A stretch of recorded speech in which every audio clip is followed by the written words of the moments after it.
आपको लगे कि मेरी जिंदगी बड़ी दुख में है, बड़ी कष्ट में है, बहुत तकलीफ चल रही है, किसी वृक्ष के नीचे, किसी गमले में या अपने घर में पार्थिव लिंग का निर्माण, पार्थिव,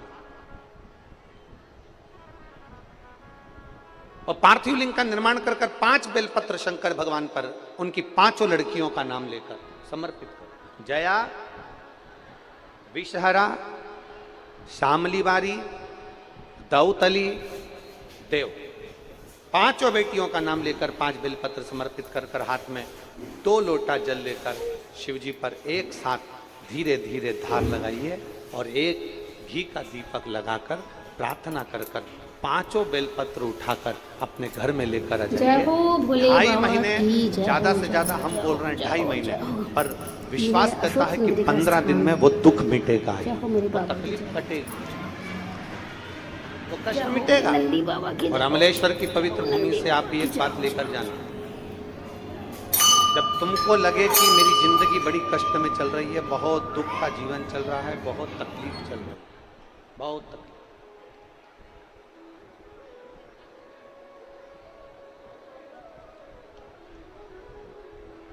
आपको लगे कि आपका जीवन बड़ा कष्टमय है, बहुत तकलीफ का जीवन चल रहा है, तब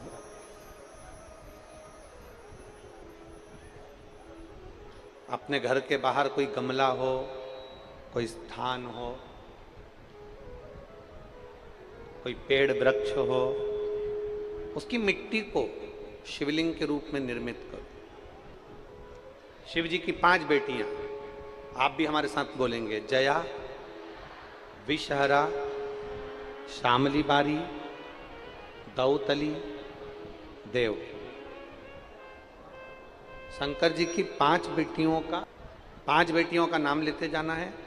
वृक्ष के नीचे या किसी गमले की मिट्टी को, यदि कहीं पार्थिव शिवलिंग का निर्माण अगर आप कर रहे हैं तो घर में भी पार्थिव लिंग बनाकर या पेड़ के नीचे या गमले में शिवलिंग बनाकर शंकर जी की 5 लड़कियों का नाम लेकर एक एक बेलपत्र शिव जी को समर्पित करना। और शंकर भगवान को समर्पित करने के बाद दोनों हाथ में 2 लोटा जल लेना। जैसे कावड़ का जल चढ़ता है ना, कावड़ का जल कैसे चढ़ाते हैं, दोनों हाथ में पात्र लेकर एक साथ धार लगाते हैं, बस वैसा ही। आपको लग रहा है कि मेरी जिंदगी बहुत कष्ट में चल रही है, पूरा पूरा दुख भगवान ने मेरे ऊपर ही दे दिया, बहुत पूरी जिंदगी का पूरा कष्ट मुझे दे दिया, पूरा कष्ट। आपको लग रहा केवल शिव की आराधना करना। एक महिला यहां बैठी है जिसके घर में 5 साल तक उसने इंतजार करा था कि मेरे घर में औलाद हो जाएगी, 5 वर्ष नहीं हुई, 5 वर्ष तक इंतजार करा, नहीं हुई। घर के लोगों ने विचार कर लिया अब इसके गर्भ से कभी औलाद नहीं हो सकती।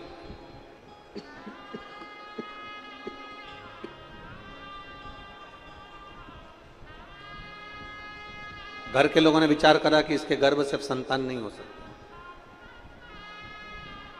ना जाने कितनी कितनी जगह से गोदी भरवा ली, 6 साल निकल गए, 7 साल निकल गए, 8 साल निकल गए, पर औलाद नहीं। अब आखिरी में सबने छोड़ दिया कि ये तो संतान दे ही नहीं सकते, बुद्धि बिगड़ गई। घर के लोगों ने भी विचार कर लिया कि रखने से फायदा क्या, औलाद का सुखी। 9 साल निकल गए, औलाद नहीं हुई, 10 साल निकल गए, 11 साल निकल गए, 12 साल निकल गए, 13 साल निकल गए, 14 साल निकल गए, 15 साल निकल गए, 16 साल निकल गए, संतान नहीं हुई। 17 साल निकल गए, संतान नहीं हुई। 18 साल निकल गए, संतान नहीं हुई। 19वां वर्ष आया और इसने गुड़ियारी की पंडाल में बैठकर, गुड़ियारी में जब कथा हुई, गुड़ियारी के पंडाल में बैठकर कथा सुनकर बाबा की रच को अपने पेट पर लगाकर खाकर विनती करी, बाबा कुछ भी करो, अब मेरे घर में औलाद तुम ही दे सकते हो। मित्रों, पूज्य गुरु जी का ये उपाय अगर आपको अच्छा लगा हो तो वीडियो को लाइक करें, शेयर करें, कमेंट करें, और अगर चैनल पर पहली बार आएँ तो चैनल को सब्सक्राइब करने के बाद बेल आइकन दबा दें ताकि आने वाली वीडियो की नोटिफिकेशन आपको तुरंत मिल जाए। वीडियो देखने के लिए धन्यवाद। श्री शिवाय नमस्तुभ्यम।